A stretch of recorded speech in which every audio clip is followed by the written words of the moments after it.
आप देख रहे हैं बिंदास बोल, और बिंदास बोल में हम आपके सामने आज मुद्दा लेकर आए। पूछ रहे आपको सवाल कि क्या राजनीति से आदर्शवाद पूरी तरीके से खत्म हुआ है? वैसे तो हुआ है, यह हम जानते हैं, लेकिन अगर इसको पुनः प्रस्तापित करना है तो हमको ये स्थिति क्यों पैदा हुई, इसके परिणाम हम क्या भुगतने पड़ेंगे और इसके लिए उपाय क्या हो सकते हैं, ये चर्चा करना जरूरी है। इसलिए हम आपको ये सवाल पूछ रहे हैं। अब तक के सारे कॉलर ने, अब तक के सोशल नेटवर्किंग पर प्रतिक्रिया देने वाले सारे नेटिजन ने और एसएमएस करने वाले दर्शकों ने भी इस बात से सहमति जताई है। क्या है आपका कहना? आप कॉल करके अपनी बात को रख सकते हैं। कॉलर हमारे साथ जुड़े हैं, उनके पास चलते हैं और उनकी बात सुनते हैं, वो इस मुद्दे में क्या जोड़ना चाहते हैं। नमस्कार। हेलो हेलो, बोलिए, क्या कहना है आपका? अरे भाई, जो स्क्रीन पे अभी जो नेता लोग दिखाते हैं, आदर्शवाद का नेता दिखाते हैं, उनके बारे में मुझे जरा दो शब्द बोलने का था उनसे। हेलो, आप क्या कहना चाहेंगे? अरे जो आदर्शवाद नेता जो दिखा रहे स्क्रीन पर, वो कैसा आदर्शवाद है? वो बस कलंकित नेता है। चलिए, हमको इस कॉल का आवाज ठीक से नहीं आ रहा है, माफ करिए, हम इस कॉल को अब बंद करना पड़ेगा। धन्यवाद कॉल करने के लिए। हम कहेंगे कि सही नेटवर्क में आके ऊंची आवाज में अपनी बात को रखें, तो इस मौके का आप करोड़ों लोगों तक अपनी बात पहुंचाने का मौके का फायदा उठा सकते हैं। हमारे साथ दो अतिथि जुड़े हुए, भाजपा नेता डॉक्टर महेश शर्मा जी और वरिष्ठ पत्रकार मनोज जी। हम चलते हैं मनोज जी के पास। मनोज जी, हम बात कर रहे थे कुछ व्यक्तियों के उदाहरण भी लोगों के सामने आने चाहिए, क्योंकि लोगों को केवल ए राजा, पी चिदम्बरम, कलमाडी और ऐसे लोग ही पता न रहे, बल्कि आज की पीढ़ी को पता चले कि राजनीति में ऐसे अच्छे लोग भी थे। किन लोगों को याद करेंगे? देखिए, इसमें दो बात है। पहले तो हमें आज के दौर का सही से परीक्षण करना होगा कि आज हर तरह से जो मूल्यों के दौर, जो गिरावट का जो दौर है, और जो प्रैग्मेटिज्म के नाम पर जो अपॉर्चुनिज्म जो हाइट पर चली गई है, हर आदमी, चाहे वो नेता हो या किसी भी फील्ड का व्यक्ति हो, चाहता है कि हमारी जो सक्सेस की जो रड है कि हम कितना अचीव करते हैं, पद के रूप में, धन के रूप में, सम्मान के रूप में, और जो अपना जो रसूख है जो समाज का। तो इस आधार पर हमें दो तरीके का परिवर्तन लाना ही पड़ेगा, एक सब्जेक्टिव और दूसरा ऑब्जेक्टिव। सब्जेक्टिव परिवर्तन नहीं, हम उपाय में बाद में जाएंगे। मैं आपको कुछ उदाहरण, व्यक्तियों के नाम आज की पीढ़ी को बताना जरूरी है, वो जानना चाहूंगा। देखिए, हमारे सामने मीडिया के जरिए बहुत से राजनीतिज्ञ एक अपने मानदंड कायम किया, लेकिन हमने यह भी देखा कि जो छवि जो नेता की जो बनाई जाती है और जो वास्तव में होती है, उनमें भी फर्क होता है। कई बार व्यामोही छवि के चक्कर में जनता उन पर सरेआम विश्वास कर लेती है और बाद में उन नेताओं से धोखा खाती है। तो हमारा ये मानना है, लेकिन हम कुछ नामों को अगर याद करें तो जैसे लाल बहादुर शास्त्री एक नाम देखिए, पहले बहुत सारे नाम हैं जो कि अपने एक अच्छा कैरियर त्याग करके और उस रिस्की राजनीति में आए जहां उनके भविष्य की कोई उम्मीद नहीं थी, और आज वो देश के रोल मॉडल बने, आज वो देश के तमाम तरह के निर्माता बने, अपने अपने फील्ड में उन्होंने बहुत बड़े काम किए। लेकिन हम केवल अगर राजनीति की ही बात करें तो 1950 तक जो आजादी के काल में जितने बड़े नेता आए, उनका अगर आप प्रोफाइल देखें तो लगेगा कि आज उनकी तुलना में आज के नेताओं का जो प्रोफाइल है वो उसका 10% भी नहीं है, क्योंकि आज अच्छे लोगों को प्रेरणा नहीं मिलती है राजनीति में आने। बिल्कुल। महेश जी, आप किन नामों को याद करेंगे? नहीं, जैसे कि बहुत सारे महेश जी से मैं सवाल, मैं अम्बेडकर, मैं महेश जी से पूछ रहा हूँ, आप कुछ नाम याद करेंगे? देखिए, देश का बहुत इतिहास बहुत गौरवमयी रहा है, और जब राजनेताओं की बात आई, आजादी के बाद जब एक युग शुरू हुआ, पहली लोकसभा बनी, उस लोकसभा के अंदर लोग लगभग नामित हुए। वे लोग प्रैक्टिकली चुनाव नहीं जीत कर आए थे, क्योंकि एकदम आजादी के बाद लोगों में एक लहर सी आई, और उन राजनेताओं ने, बल्कि हमारी जनता को उस वक्त तक तो लोकतंत्र का ज्ञान ही नहीं था, वो एकदम हवा में आए और उन्होंने उनको एज इट इज स्वीकार किया। सर्वोपांग स्वीकारता जिसे हमारे शास्त्रों में कहा गया, वो उन्होंने उनको स्वीकार कर लिया। उससे अगली लोकसभा के समय फिर लोगों में चिंतन जागा। जब चीन का पहली बार हम पर हमला हुआ, तब हम जागे कि हम तो शायद बिल्कुल धूपबत्ती और अगरबत्ती जलाकर तो युद्ध नहीं जीते जा सकते। तब दूसरा युग आया, लाल बहादुर शास्त्री जी का आया, अटल बिहारी वाजपेयी जी का आया, डॉक्टर श्यामा प्रसाद मुखर्जी जी का आया। इन लोगों ने ऐसे आदर्श स्थापित किए।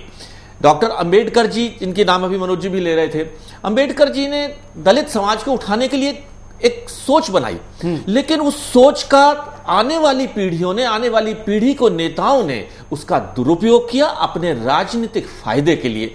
जो आदर्श लाल बहादुर शास्त्री जी ने स्थापित किए, उन आदर्शों को कुचला गया, उन आदर्शों पर पानी फेरा गया, और ये विडंबना और ये पीड़ा थी। तो आज ये 2-4 जो नाम हम ले रहे हैं, मानिए अटल जी ने एक ऐसी राजनीति करी, अटल जी की राजनीति का समय आज 5-6 वर्ष का समय आज पूरा देश आज याद करता है कि अटल जी का समय 6 वर्ष का एक सुशासन रामराज, बहुत सारे कष्टों के और बहुत सारे कड़वे अनुभवों के बाद वो 6 वर्षों का शासन आया।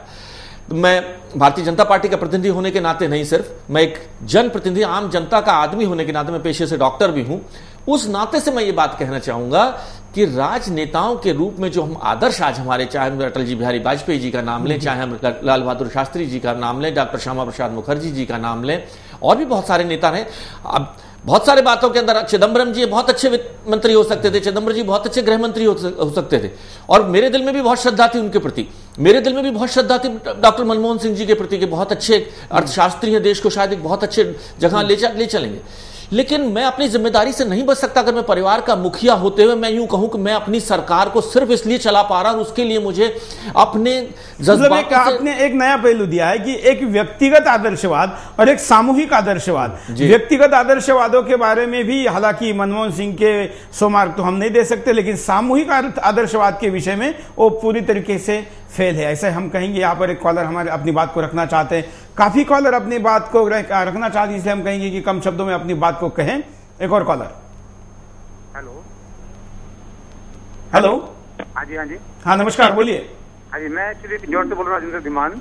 हाँ, तो मैं ये कहना चाहूंगा कि जो आपका ये बड़ा अच्छा चैनल चल रहा है राजनीति के, जो आज की देश में जो दलदल हुई हुई है, तो इसमें मैं जानना चाहूंगी लोकतंत्र में जो है, हेलो बोलते रहिए आप। हाँ, लोकतंत्र में जो है कि जो एक जो कंसेप्ट तैयार किया है सर, वो एक नेताओं के ऊपर ना रह करके, पार्टी तंत्र के ऊपर ना रह करके एक लोगों के ऊपर मतलब आधारित था। क्योंकि आज की डेट में पहली बात तो ये जानना चाहिए कि लोकतंत्र में सबसे बड़ी बात है कि नेताओं की हमें किस रूप में जोड़ते हैं, एक सेवक के रूप में या एक मालिक के रूप में। तो आज जो कंसेप्ट तैयार हो चुका है वो होता है कि सेवक के रूप में ना होकर के वो एक मालिक के रूप में बन बैठे हैं। तो यहाँ से सबसे बड़ी प्रॉब्लम शुरू हो चुकी है।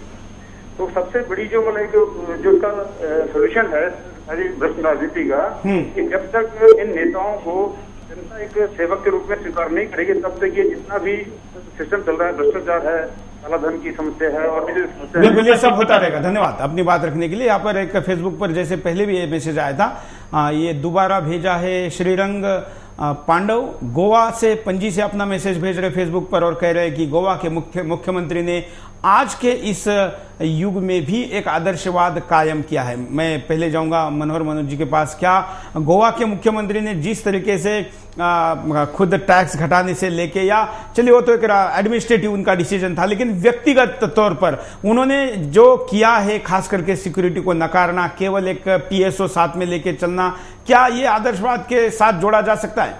देखिए, सबको मालूम है कि सियासत शतरंज की चाल है, और मनोहर पानीकर ने आज के इस पॉलिटिकल एनवायरनमेंट में जो अपने आप को एक रोल मॉडल के रूप में पेश किया, पहले उन्होंने खनन माफिया को लेकर जो भ्रष्टाचार की लड़ाई लड़ी, फिर उसके बाद उन्होंने जो लोकायुक्त की नियुक्ति को लेकर के जो पहल किया, जिस तरीके से उन्होंने अपने सिक्योरिटी को कम किया, और जिस तरीके से पॉलिटिकल और एडमिनिस्ट्रेटिव रिफॉर्म का उन्होंने जो एजेंडा सेट किया, हमें यह नहीं भूलना चाहिए कि उनका एक बैकग्राउंड क्या है। मेरा यह कहना नहीं है कि जो बहुत पढ़े लिखे होते हैं वो बहुत ही विनम्र होते हैं, उसमें कई सारे एरोगेंट भी होते हैं। आज पॉलिटिकल पार्टीज में कोई ऐसी पार्टी नहीं है जो टैलेंट हंट का काम करती है। जो लोग अच्छे अगर लोग भी हैं तो वो ओकेजनली अच्छे हैं, संयोग से वहाँ पर कुछ लोग अच्छे लोग आ गए हैं। अदरवाइज किसी पॉलिटिकल पार्टी का न कोई पॉलिसी और न कोई प्रोग्राम है कि समाज में ऐसे स्क्रीन करके ऐसे अच्छे लोगों को लाया जाए कि जो देश में एक बड़ी पॉलिसी मेकिंग करें और समाज को एक दिशा देने का एक व्यापक पॉलिसी रिसर्च हो वहाँ पर। बिल्कुल कुल मिला जुला करके इस चुनावी राजनीति के दलदल में जो हमारे सुधार के जो एजेंडे हैं वो अपनी रास्ते भटक गए हैं, और आज हम आदर्शवाद की जो कमी है जिसके लिए हमें मजबूर होना पड़ रहा है चिंता प्रकट करने के लिए। बिल्कुल, क्योंकि ये अगर ठीक हो जाता है तो बाकी सारी समस्याएं कम हो जाएगी, भ्रष्टाचार हो या बाकी इन सारी चीजों की जो अपप्रवृत्ति उसमें घुसी हुई है वो नेचुरली कम हो जाएगी। इसलिए हम जड़ की बात कर रहे हैं। मैं डॉक्टर महेश शर्मा के पास जाऊंगा। महेश जी, जिस तरीके से गोवा के मुख्यमंत्री ने पहल की, क्या कारण है कि देश के अन्य मुख्यमंत्रियों ने तो छोड़िए, बीजेपी के मुख्यमंत्री ने, एक दूसरे मुख्यमंत्री ने भी ये पहल नहीं की? अगर कोई अच्छा काम करता है तो उसके साथ पीछे जाने में कमीपन लोग महसूस करते हैं, ये कारण है, स्थितियां अलग है, या क्या कहेंगे? देखिए, ये भी एक विडंबना है कि जहां हम लोकतंत्र में पक्ष और विपक्ष का महत्व होता है, हम राष्ट्रीय मुद्दों पर, हम राष्ट्रीयता और ईमानदारी, भ्रष्टाचार जैसे मुद्दों पर, सामाजिक मुद्दों पर भी कम से कम हम एक नहीं हो पाते। विपक्ष का रोल यह रह गया है कि जो पक्ष कहे उसका उल्टा करना। अगर पक्ष ने अच्छा कहा है, उन्होंने कहा है कि दूध सफेद है, तो विपक्ष कहेगा नहीं, काला है। अगर किसी ने एक अच्छी शुरुआत की है, तो आज हमारी आत्मा इतनी मर गई है कि हम उस अच्छी काम करने वाले की तारीफ नहीं कर सकते, हम उसमें कुछ कमियां ढूंढने लगेंगे। फिर हम किसी ऐसी घटना का याद दिलाएंगे कि देखिए ये तो राजनीति करने के लिए एक ढकोसला है, शतरंज की चाल है, सियासती चाल है, ये करने। अरे किसी ने कोई प्रयास तो किया, उसने कुछ आदर्श स्थापित करने के लिए छोटे सा त्याग तो किया। आप भी तो एक कदम हाथ आगे बढ़ा के दिखाओ ना। और अगर ऐसे 10 लोग 10 मुख्यमंत्री, चाहे पक्ष के हो चाहे विपक्ष के, लेकिन देश में किसी ने भी नहीं किया। देश में किसी, हालांकि वो उस मुख्यमंत्री को फिर भी सुरक्षा के लिए खतरा, क्योंकि उन्होंने खनन माफियाओं के खिलाफ बड़ा अभियान चलाया था। कई ऐसे मुख्यमंत्री है कि जिनको मतलब कोई धोखा नहीं है, कोई नुकसान पहुंचाने के लिए शायद ही नहीं है, फिर भी उन्होंने ऐसा क्यों नहीं किया? देखिए, बात सिर्फ खाली हमें अपने मुख्यमंत्री या मंत्री, प्रधानमंत्री को हमें सुरक्षित तो रखना है। और जब आप किसी व्यवस्था के अंदर अड़ंगा लड़ाएंगे, किसी खनन व्यवस्था को, कृषि भ्रष्टाचारी व्यवस्था को रोकेंगे, तो सामने वाले की हिम्मत आप पे उसको खत्म करने की होगी, तो उसके लिए सुरक्षा होना जरूरी है। लेकिन खाली सुरक्षा को हम क्यों बात करें? और बहुत सारे मुद्दे हैं जिनके लिए हम अपने आदर्श स्थापित करें। अपने आदर्श, एक शराबी पिता को अपने बेटे को शराब पीने से मना करने का हक नहीं है। एक देर से आने वाले अधिकारी को, अपने मातहत को यह कहने का हक नहीं है कि तुम समय पर आओ। एक भ्रष्टाचारी नेता को अपने मातहत या आम जनता को यह कहने का हक नहीं है कि भ्रष्टाचार खत्म करो। आदर्श, मैं तो कहता हूं, प्रेरक चरित्र ही प्रेरणा का स्रोत हो सकता है। आज का नेता अगर प्रेरक चरित्र बनकर अपने आदर्शों को स्थापित करने की अगर ये भावना लेकर अगर आगे बढ़े कि मुझे अपने उस राम राज्य की स्थापना के लिए पहले राम बनना होगा, और राम बनने के लिए मुझे सीता भी त्यागनी पड़ेगी, मुझे 14 साल का वनवास भी होना पड़ेगा, मुझे अपने सारे सुख भी त्यागने होंगे, तभी आप राम कहला सकते हो। खाली राम आदर्श दशरथ के बेटे थे इसलिए राम नहीं थे। राम इसलिए बेटे थे, उन्होंने अपने जीवन भर अपना परिवार का त्याग कह दिया। अगर किसी ने उनके प्रश्न पर सवाल उठाया तो उसने परिवार का त्याग कह दिया। आज चिदंबरम जी कहते हैं मैं कोई इस्तीफा देने वाला नहीं हूं। कलमाड़ी जी को आज भेजा जा रहा है, देश का गौरव बढ़ाने के लिए उन्हें लंदन भेजा जा रहा है, भारत का झंडा लेकर भेजा जा रहा है। इससे बड़ी शर्म की बात और क्या हो सकती है? जो दागी लोग हैं, जब तक वो दाग रहित ना हो जाए, आज उन्हें जमानत मिल गई तो बेदागी हो गए। आज ये आखिर कौन सी व्यवस्था है? हमारा कौन सा कानून है, कौन सा लोकतंत्र है जो एक दागी व्यवस्था को आम आदमी के सामने आज बच्चे की जबान पर कहीं कॉमनवेल्थ घोटाले के नाम पर जहां एक तरफ देश का गौरव ऊंचा हुआ, वहां कलमाड़ी और ए राजा जैसे लोगों ने उस मानसिकता को दूषित किया। आज आम बच्चे के दिल पर आज एक घटना आई कि आखिरकार क्या हो रहा है, हमारे राजनेता हमें कहां ले जाना चाह रहे हैं, और उनको प्रोटेक्शन भी दी जा रही है, उनको उनकी पार्टी के लोग उनको प्रोटेक्शन दे रहे हैं। और जो गलतियां है, वो गलतियों के खिलाफ पार्टी भी तब तक एक्शन लेने की बात नहीं करती जब तक कि उसके खिलाफ मीडिया में ना आए, समाज में हो हल्ला ना हो, तब तक चलता है। बिल्कुल ये स्थिति और ऐसी पूरे इस माहौल का क्या परिणाम होगा, हम आपके सामने परिणाम दिखाते हैं कि आखिर ऐसा ही चलता रहा तो परिणाम क्या होगा। देश से आदर्शवाद खत्म हो जाएगा। अगर देश में ऐसे ही नेताओं का बोलबाला शुरू हो गया तो जो आदर्शों के नाम पर दिखावा करते हैं, वो आने वाले समय में राजनीति में ऐसे नेताओं का बोलबाला हो जाएगा। आम आदमी से दूर हो जाएंगे राजनेता। आज के नेता देश की जनता को अपना सेवक समझते हैं। ये तथाकथित नेता मानते हैं कि जनता कमाएगी और हम खाएंगे। वे जनता की सेवा नहीं, उसका पेट काटते रहते हैं। देश हित वाली विचारधारा खत्म हो जाएगी। वैसे तो आज भी देश की दशा इतनी खराब है और हमारे नीति नियंता मूर्ति की तरह गुमसुम रहते हैं। बोलते हैं तो रटे रटाए शब्द बोलते हैं। अगर उनके बारे में किसी ने कुछ बोल दिया तो तैश में आकर उन आरोपों का खंडन करते हैं जैसे कि कुछ हुआ ही नहीं। ऐसे नेताओं से आप देश हित के बारे में कैसे सोच सकते हैं? देश में अराजकता फैल जाएगी। अगर देश के नेता ऐसे ही जनता से विश्वासघात करते रहेंगे तो जनता में रोष भर जाएगा। ऐसे में जनता के सामने इन नेताओं पर भड़ास निकालने के अलावा कुछ भी चारा नहीं बचेगा। नेता और जनता के बीच दूरियां बढ़ जाएंगी। जनता अपने नेताओं को क्यों चुनती है? वो चाहती है कि ये नेता हमारे हित में काम करेगा। लेकिन नेताजी हैं कि जनता से किए सारे वादों को भूलकर अपनी राजनीति में ही गुम हो जाते हैं। वे अपनी जेबें भरने के तरीके ढूंढते रहते हैं, ना कि जनता की भलाई के। ये परिणाम होंगे और इन परिणामों के साथ आप इन मुद्दों में कुछ बढ़ोतरी भी कर सकते हैं। अभी भी बचे हुए समय में फेसबुक के द्वारा, SMS के द्वारा, कॉल के द्वारा अपनी बात को रख सकते हैं। हमारे साथ कई कॉलर जुड़े, हम चलते हैं कुछ कॉलर की बात सुनते हैं। नमस्कार, बोलिए, क्या कहना है आपका? नमस्कार सर, मैं कोयम्बटूर से संतोष चौधरी बोल रहा हूँ। बोलिए सर, जो बात आप बोल रहे हैं यहाँ पर कि आदर्शवाद पे, एक तो मैं बताना चाहूंगा कि हमारी राजनीति स्पॉन्सर्ड है, टोटली स्पॉन्सर है। जब तक स्पॉन्सर रहेगी तो हमारा अपना खुद का विचार या खुद की कोई चीज तो हम रखना से ही रहे। दूसरा जो है, राजनीति जिसको आप लोकतंत्र कह रहे हैं वो एक तरीके से खत्म हो चुका है। अगर आप बाराबंकी का जो इस समय का जो उदाहरण लेंगे, 5 शीर्ष लोग जो आपकी पार्टी के 5-6 शीर्ष लोग हैं डिफरेंट पार्टीज के, उन्होंने मिलकर एक आदमी को वहां पे MP बना दिया।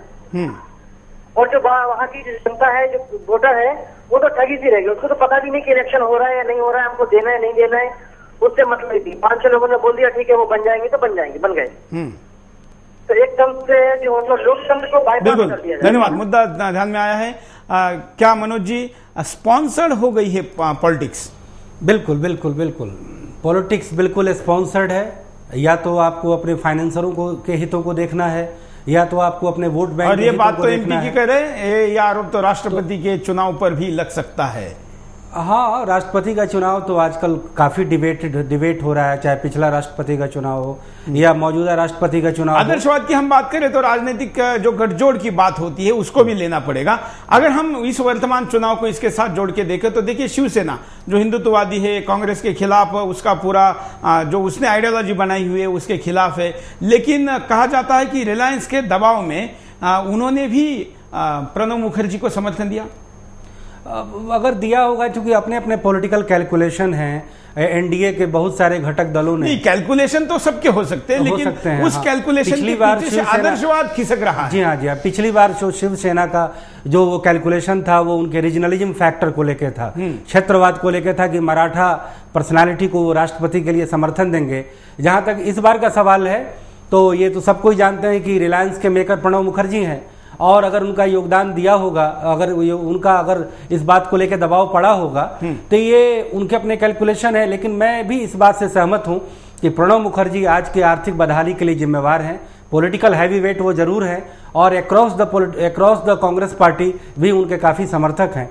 लेकिन मैं जो ये कहना चाह रहा हूं कि जब हम किसी समस्या की चर्चा करते हैं तो उसके सामने आने वाली सारी कठिनाइयों पर हमें बड़े सिलसिलेवार ढंग से चर्चा करनी पड़ेगी, और तभी हम इसका निदान खोज सकते हैं। केवल हम भावनाओं के जरिए या भावनात्मक वक्तव्यों के जरिए हम इस समस्या का निदान नहीं कर सकते। इसलिए मैं ये कहता हूं कि सब्जेक्टिव और ऑब्जेक्टिव दोनों निदानों पर इसकी चर्चा हो, और हमारे जितने रोल मॉडल पॉलिटिशियन हैं, अगर हम केवल राजनीति में आदर्शवाद की बात करें तो उन सब का जो है बिल्कुल सिलसिलेवार तरीके से जिक्र होना चाहिए।